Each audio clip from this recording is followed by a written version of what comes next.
Bien, bienvenidos nuevamente a la clase de biología. En esta ocasión vamos a analizar las biomoléculas inorgánicas. Jóvenes, para comenzar esta clase tenemos que hacer un pequeño resumen en sí de qué tipos de biomoléculas existen. Entonces, hay dos tipos de biomoléculas. Las biomoléculas de tipo inorgánico y las biomoléculas de tipo orgánico. Hay una diferencia bastante sustancial en este caso. Pero en sí, analicemos qué son las biomoléculas inorgánicas. Las biomoléculas inorgánicas son moléculas que carecen de carbono orgánico en sus moléculas, a excepción de algunas moléculas como el dióxido de carbono y el monóxido de carbono que tenemos aquí entre paréntesis. El CO2 es el conocido como dióxido de carbono, que es el que nosotros exhalamos, o sea, cuando sale de nuestro cuerpo por las fosas nasales. Y que justamente ese dióxido de carbono, las plantas lo requieren para realizar la fotosíntesis. El dióxido de carbono, disculpen, ahora vamos con el monóxido de carbono, que es el CO. Este lo emiten en bastante cantidad los escapes de algunos motores de combustión interna. El CO. Ejemplos de moléculas inorgánicas. A ver. Vamos a hablar de moléculas inorgánicas, por ejemplo, el agua, las sales minerales como el cloruro de sodio. También tenemos al dióxido de carbono y el monóxido de carbono. Muy bien. Aprovecho decirles ahorita que el agua no tiene vida. El agua no es un ser vivo, porque muchas veces escuchamos, el agua es vida. No, el agua es importante para la vida, pero no es vida.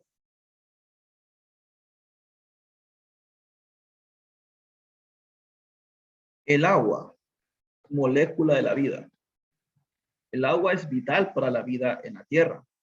Sus propiedades le permiten proveer ambientes adecuados para la vida y ayuda a los organismos vivos a mantener su homeostasis. Interesante. El agua es importante.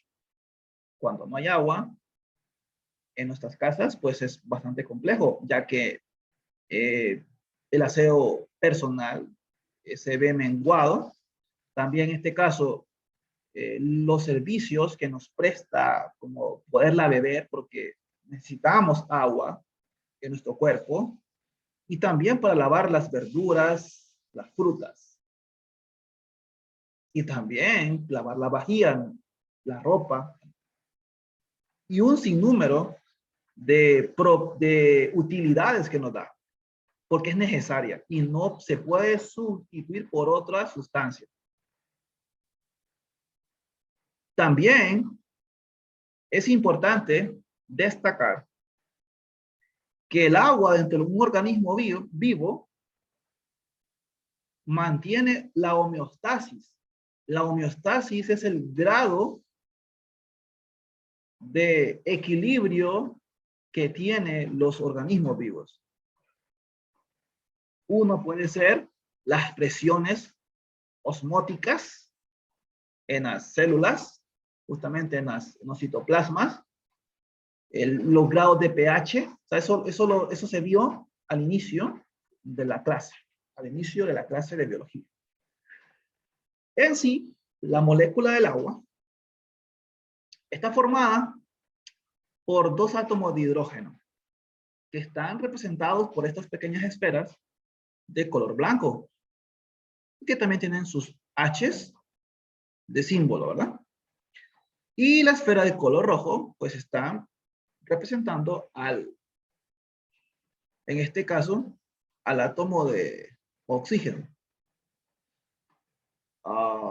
Bien, por acá pues, en este concepto pues, está errónea el concepto, vamos a corregirlo. Vamos a corregir porque aquí aparece la palabra carbono. Eso no puede ser. Eso no puede ser. Vamos a borrar acá la palabra carbono porque no existe en una molécula del agua el átomo de carbono, sino que lo que está allí es el átomo de oxígeno, ¿verdad? Vamos a escribirlo. El átomo de oxígeno. Sí.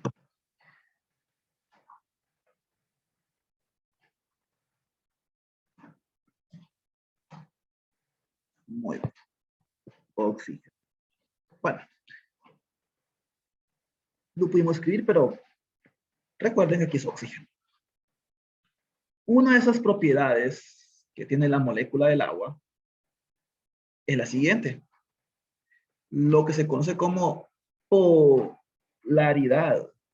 La polaridad en la molécula del agua dice que la molécula del agua es polar porque aparece en una zona con diferencial de carga positiva y otra es que ese caso es los hidrógenos y una zona diferencial de carga negativa que es la zona de los oxígenos. Acá nosotros podemos analizar eso. Fíjense. Cada estructura que está acá de esfera roja con blanco es una molécula del agua. La zona de oxígeno es negativa, la zona del hidrógeno es positiva en la otra molécula y se atraen. Esa zona, esos puntitos que están acá, significa que se forman unos enlaces bastante fuertes de manera polar, llamados puente hidrógeno. Entonces, entre una molécula del agua y otra molécula del agua, existen unos enlaces puente hidrógeno que llevan unas fuerzas intermoleculares muy fuertes que les permiten poder estar unidos.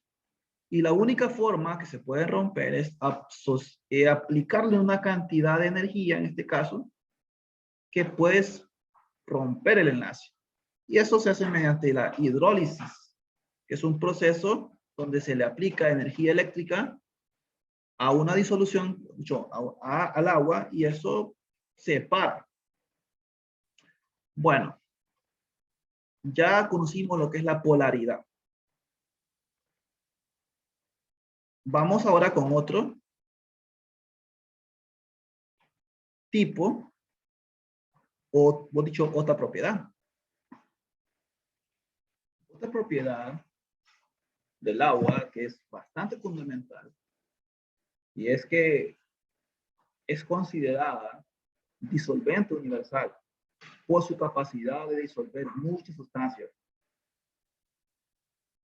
Tenemos acá un ejemplo donde tenemos sal, o sea, cloruro de sodio, que se agrega a un vaso lleno con agua y los átomos, como he dicho, las partículas que están ahí de color azul con naranja. En este caso, tenemos justamente que son las moléculas de sal, mientras que las de color rojo con blanco son las moléculas del agua. Entonces, aquí miramos un ataque de las moléculas del agua, entonces comienzan a disolverla mediante diferencia de polaridades, diferencia de cargas. Entonces, las cargas del sodio se van justamente, que son en este caso a las del oxígeno, a la parte contraria de su carga, ¿sí? Entonces, igual con lo que sucede con el cloro, que es negativo, se va justamente con la parte positiva de los hidrógenos en cantidad del agua. Entonces, ¿qué pasa? Si esto lo miramos desde el punto de vista bastante unitario, vamos a analizar nosotros, tenemos acá una molécula del agua, la molécula de agua, en este caso,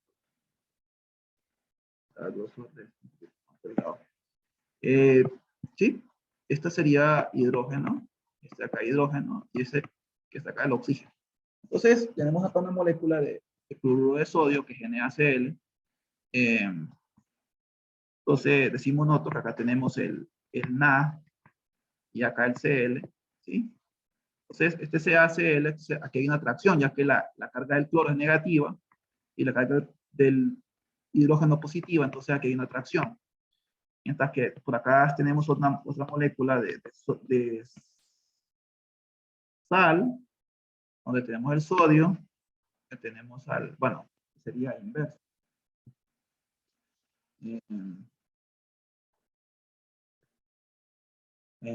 Vamos a tener por acá lo que sería en este caso al sodio, acercándose al oxígeno. El sodio es positivo, el oxígeno negativo, entonces hay una atracción.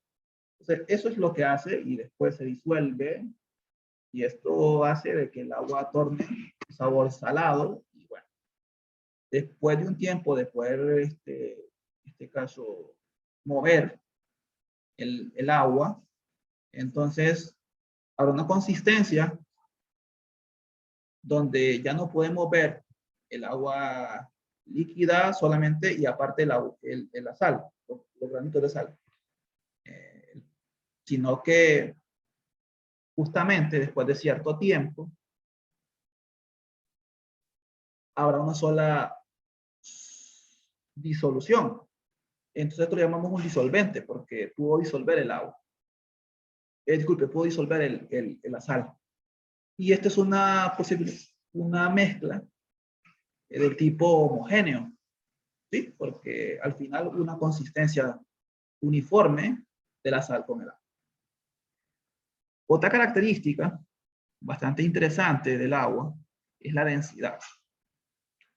La densidad, que quizás es un concepto que se repite mucho en el colegio, desde que estamos en ciclo, desde que estamos en séptimo, octavo, noveno grado, y en bachillerato también continuamos con este concepto. Y entonces, ¿qué es esto de la densidad del agua? Bueno, la densidad del agua tiene en este caso, en estado líquido, es de 1 gramo sobre centímetro cúbico, mientras que en estado sólido es de 0.917 gramos sobre centímetro cúbico. Esto hace que permita la vida acuática en climas fríos, ya que al descender la temperatura se forma una capa de hielo en la superficie y esta flota, ya que los cuerpos menos densos están sobre los más densos. Es una característica de las densidades. Esto permite proteger de los efectos térmicos del exterior al agua líquida que queda bajo ella, permitiendo la supervivencia de muchas especies. Bueno, ¿cómo está esto? Bien, fíjense, vamos a analizar esto. Por acá abajo. La densidad, esto lo van a ver a detalle en una clase de física 3, que es, mira, en onceavo, pero voy a darles pequeños conceptos. La densidad es la relación entre la masa y el volumen,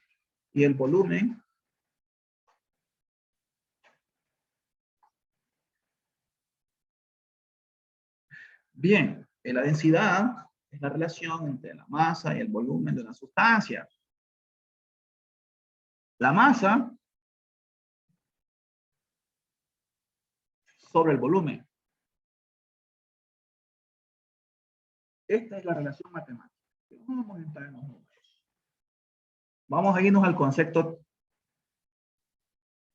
teórico y en la parte práctica. ¿Qué pasaría en la vida real? Objetos con densidad mayor, fíjense, están o estarán abajo. Y densidad, o sea, objetos con densidad menor estarán arriba. Sí. Si tenemos un vaso de precipitado,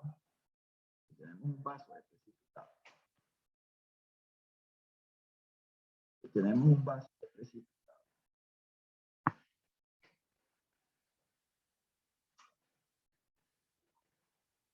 Y en ese vaso de precipitado agregamos agua. Y agregamos aceite. Lo que observaremos nosotros es que el agua líquida estará abajo y el aceite estará arriba. ¿Sí? ¿Por qué pasa esto? ¿Quién de los dos tendrá más densidad? Pues el agua líquida tendrá mayor densidad que el aceite. Porque el concepto dice, los objetos con mayor densidad estarán abajo y los de menor densidad estarán, ¿a dónde? Estarán arriba. En el caso del agua líquida con el agua sólida, o sea, el hielo, sucede lo mismo. Tenemos acá agua, ¿sí? De repente viene el invierno y lo que pasa es que se forma una capa de hielo en la parte superior. ¿Por qué razón? Pues cuando el agua comienza a congelarse, bueno, ¿por qué lo hace? Porque por acá tenemos el viento,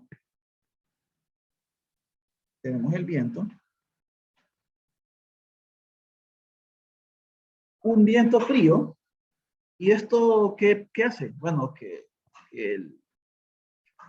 todo lo que está a su alrededor se comienza a congelar, entonces se comienza a congelar que el agua de acá, el agua que está en la superficie, pero en el interior el agua permanece en estado líquido. Y el hielo, si ustedes saben, va a flotar sobre el agua cuando servimos bebidas, entonces el hielo estará arriba. ¿Significa qué? Que los peces que vamos a tener en el interior van a permanecer vivos. Van a permanecer vivos. ¿Sí? Y esto es bueno para la ecología. O sea, Dios es perfecto, hizo una naturaleza perfecta.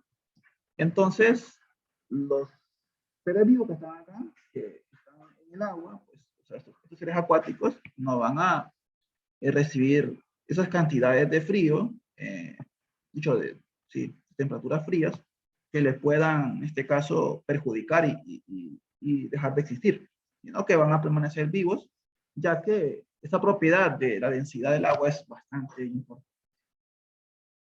Bastante importante. Luego tenemos otro concepto, que es el concepto de cohesión molecular y el de adhesión. Bueno, la cohesión, en pocas palabras, justamente es la resistencia que se pone a la superficie a ser traspasada. Y tenemos un caso en el que un mosquito puede pararse, ¿no?, en el agua. Porque esas cantidades pequeñas de sus patitas pueden hacerlo. Mientras que nosotros sí podemos hundirnos, pero siempre hay una resistencia del agua a que deje de ser traspasada. La adhesión es la capacidad de adherirse a las paredes de conductos en diámetros pequeños. Como por ejemplo, cuando, de repente dejamos el papel higiénico en un lugar cerca de donde está húmedo o tiene agua, entonces sabemos que él se va adheriendo y va subiendo, ¿no? Entonces igual pasa con lo que es en este caso las pajillas, ¿no? Entonces tiende a subirse, ¿no? Entonces esa es una de las características que permite de que el agua ascienda a las hojas de los árboles, aunque hay unos vacíos bastante grandes allí, y eso hace justamente de que la fotosíntesis pueda ejercerse, ya que en la hoja donde hace la fotosíntesis justamente, ¿no? Y el agua sube por el xilema hasta allá. Espero que hayan comprendido, jóvenes. Dios les bendiga.